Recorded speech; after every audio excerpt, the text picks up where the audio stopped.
Students अस्सलाम वालेकुम। आज फ्राइडे है 28 मई।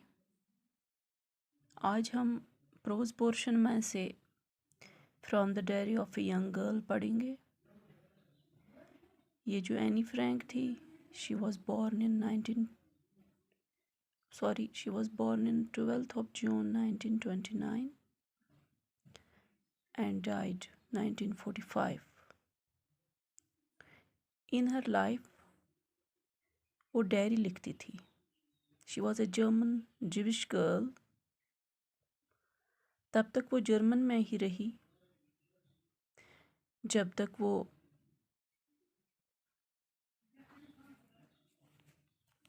डायरी लिखती थी। German born Jewish girl wrote while in hiding, लेकिन अपने घर वालों से वो डायरी छुपाती थी।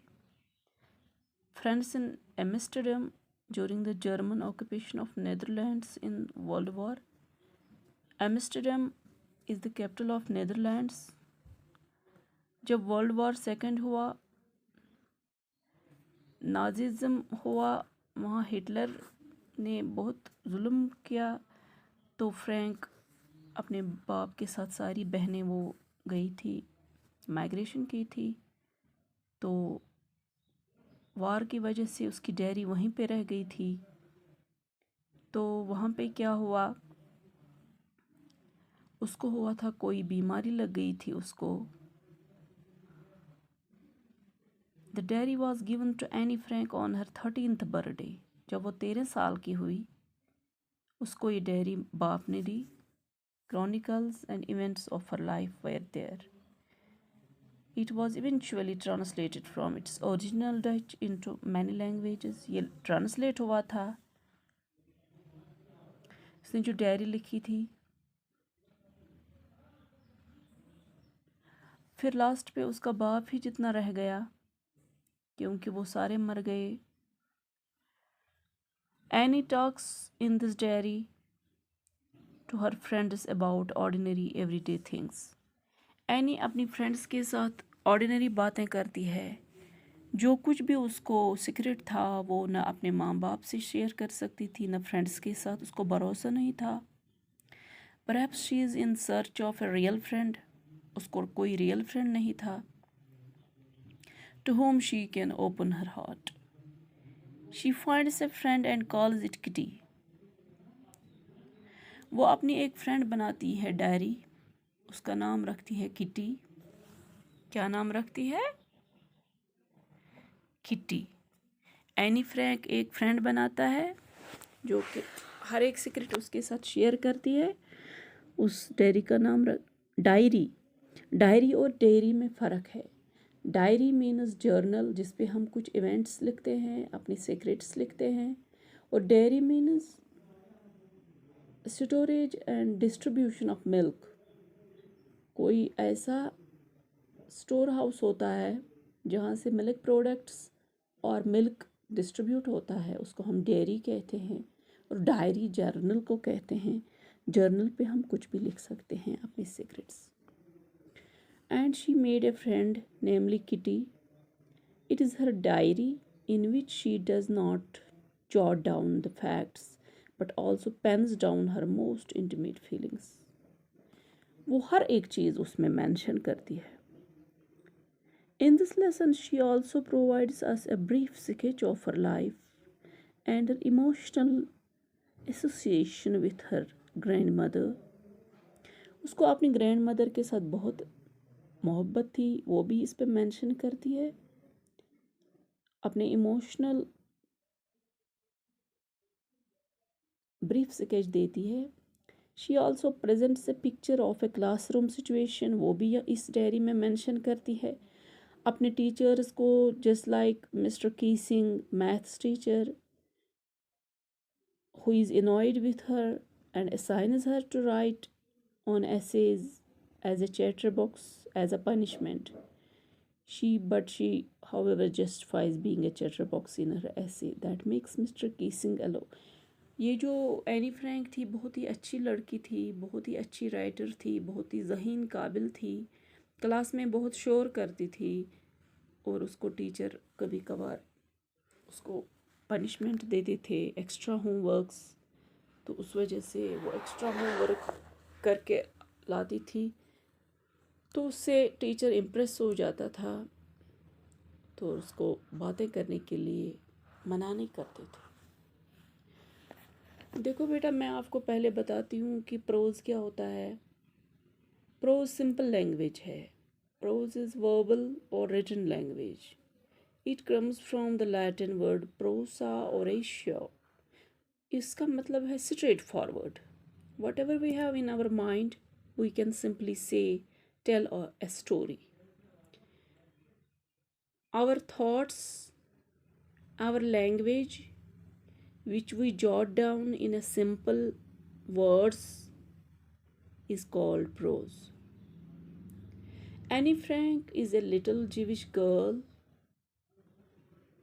कोई भी लैंग्वेज हम सीधे अल्फाज में बयान करते हैं, स्टोरी के सूरत में, फिक्शन की सूरत में, नावल की सूरत में, उसको हम प्रोज कहते हैं।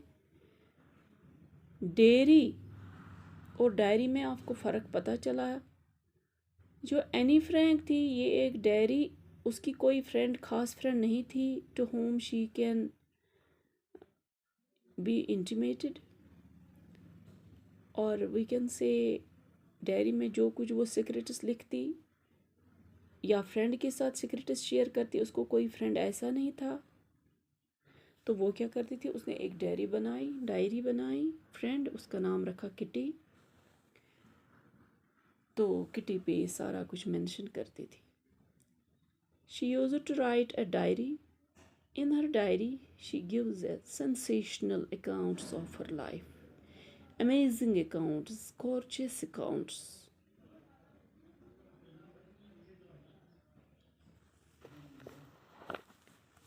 She also presents a picture of classroom situation. Then, one day, when she started to write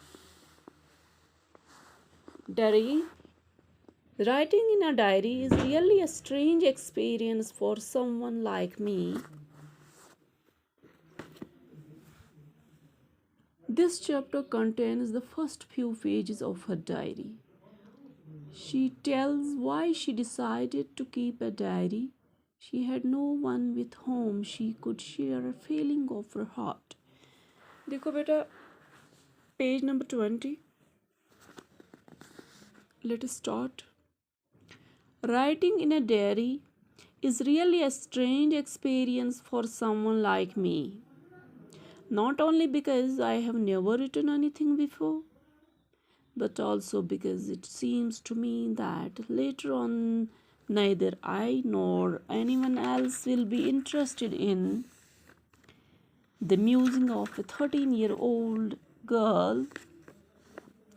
Oh, well, it doesn't matter. I feel like writing and I have an even greater need to get all kinds of things off my chest.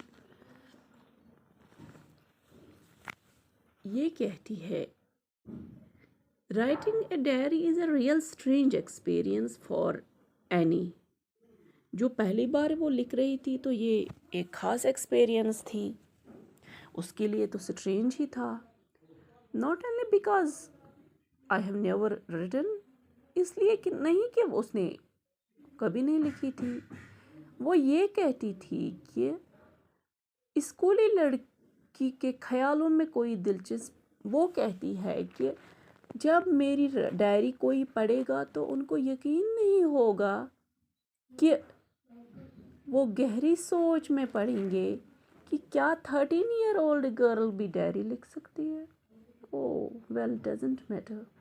I feel like writing and I have a greater need to get all kinds of things off my chest.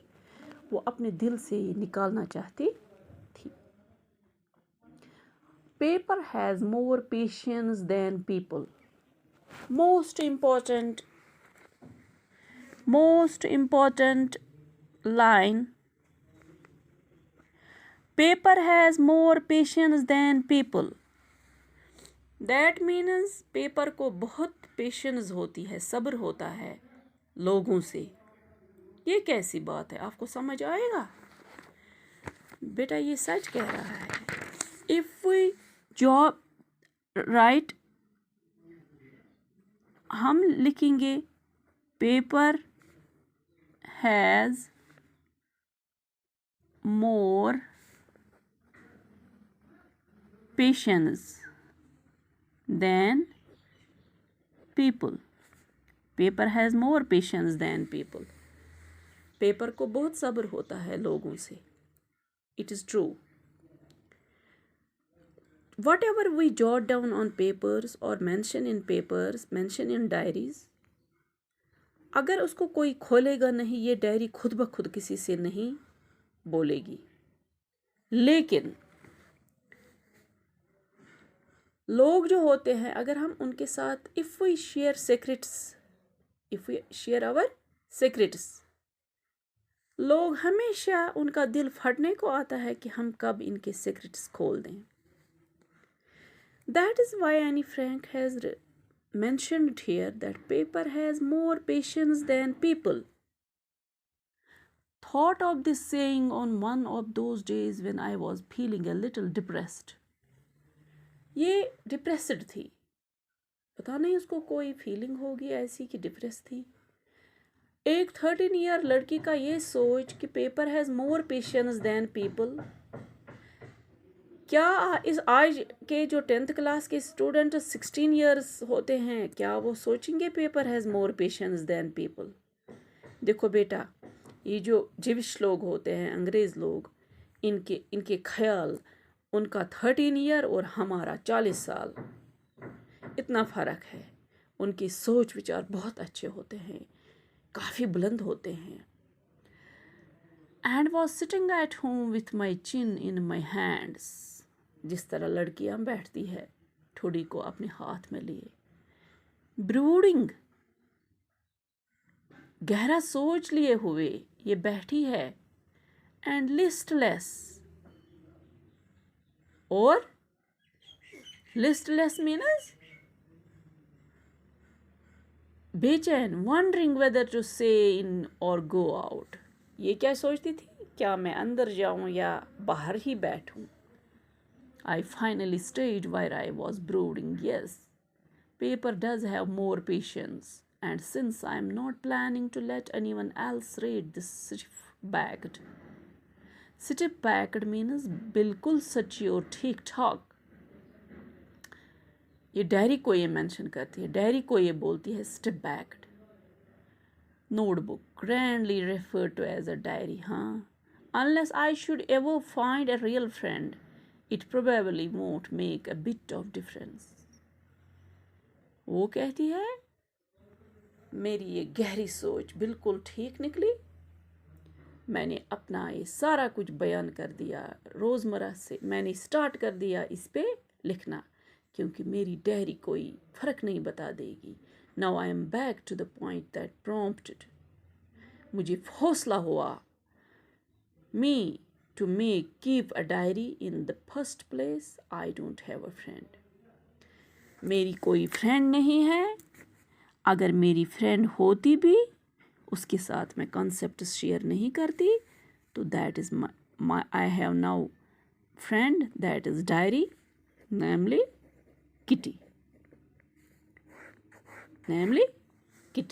Kitty पे वो सारा कुछ share करती है। Here are some words. Musings, गहरी सोच, prompted,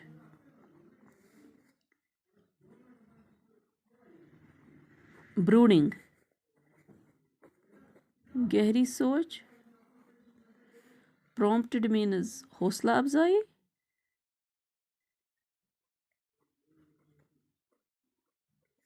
brooding गहरे सोचते हुए।